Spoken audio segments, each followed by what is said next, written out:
6:29 a.m. Your alarm is set for 6:30. And somehow, without any sound, without anyone touching you, your eyes just open. You check your phone. 6:29. 1 minute early. Again, this isn't the first time. It's not even the 10th time. It happens almost every single morning, like your brain has its own secret clock that no one told you about. Most people laugh it off. Oh, I just have a good internal clock. But what if I told you this isn't a coincidence, a superpower, or random luck? What if your brain is running a hidden biological countdown, one so precise that scientists have spent decades trying to fully understand it? Today, we're going inside your skull to meet the actual clock that's been waking you up before your alarm your entire life. And once you understand it, you'll never look at your sleep the same way again. Deep inside your brain, just above where your optic nerves cross, sits a cluster of about 20,000 neurons. It's smaller than a grain of rice. Scientists call it the suprachiasmatic nucleus. But let's just call it what it really is. Your body's master clock. This tiny structure does something remarkable. It doesn't just track day and night. It tracks your habits, your routines, the exact time you usually fall asleep, and the exact time you usually need to wake up. Every single day, this master clock is quietly building a model of your life, and it's far more accurate than you'd ever guess. Here's where it gets interesting. Inside your cells, there's a protein called PER, short for period. Think of PR like sand in an hourglass. Throughout the day, it slowly rises. It peaks in the evening.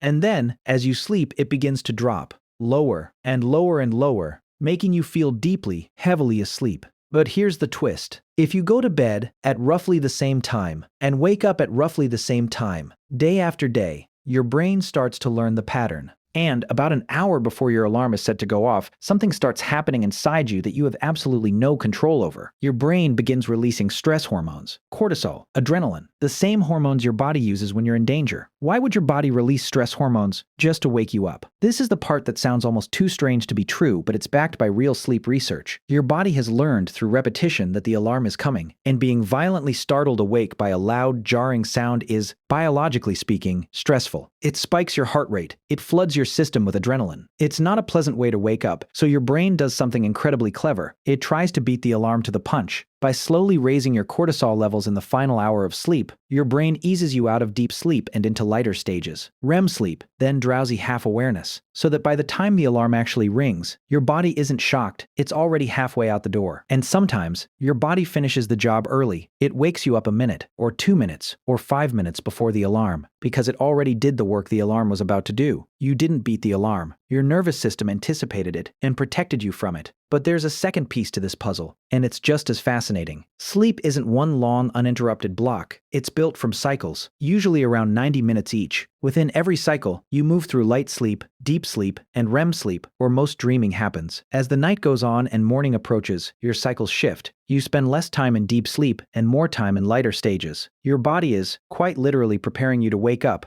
hours before your alarm even has the chance to ring. Your alarm isn't really waking you up. It's arriving right as your body was already getting ready to surface. In 2016, researchers at the Salk Institute discovered something that took this entire phenomenon even further. They identified a gene called KDM5A, now nicknamed, quite literally, the alarm clock gene. This gene helps control how quickly your PR protein levels rise in the morning. In simple terms, it acts like a biological switch that fine-tunes exactly how sharply your body transitions from asleep to awake. People with a more responsive version of this gene tend to wake up faster, and more precisely around their usual wake time, sometimes hitting that 1 minute before mark almost like clockwork. In other words, there might be a literal gene partly responsible for that eerie feeling of beating your alarm by 60 seconds. Now, if your internal clock is this precise, why doesn't it work every single morning? Why do some days you sleep right through your alarm completely unaware? The answer comes down to consistency. Your master clock relies on routine. If you sleep at wildly different times every night, early one day, late the next, all-nighter the day after, your suprachiasmatic nucleus never gets a clear pattern to lock onto. It's like trying to predict someone's behavior when they never do the same thing twice. But if you go to bed and wake up at roughly the same time, even on weekends, your internal clock becomes remarkably accurate, to the point where many people report being able to wake up within a few minutes of their intended time without ever needing an alarm at all. This is also why waking up just before your alarm and feeling rested is actually a good sign. It usually means your circadian rhythm is well aligned with your lifestyle. But if you wake up early and feel exhausted or groggy, that's often a finely tuned clock. What's remarkable about all of this is what it reveals about your body in general. We tend to think of ourselves as needing external tools, alarms, calendars, reminders, to function. But buried inside your brain is a system that has been quietly tracking time, your habits, and your patterns every single day without you ever asking it to. It doesn't need a clock on the wall. It doesn't need your phone. It's been building its own model of your life since the day your sleep routine became consistent. So the next time you open your eyes 1 minute before your alarm goes off, you're not just lucky. You're not magic. You're witnessing one of the most quietly impressive systems in the human body. Your master clock, your hormones, and your genes, all working together in perfect, practiced silence to ease you gently into your day before that alarm ever gets the chance to do it for you. If this made you look at your mornings a little differently, that's exactly what Cognitive Glitch is here for. Drop a comment. Does this happen to you every single morning, or only sometimes? I want to know. And if you're curious about more of the strange, hidden systems running quietly inside your mind and body, make sure you're subscribed. There's a lot more waiting to be uncovered. I'll see you in the next one. Stay curious.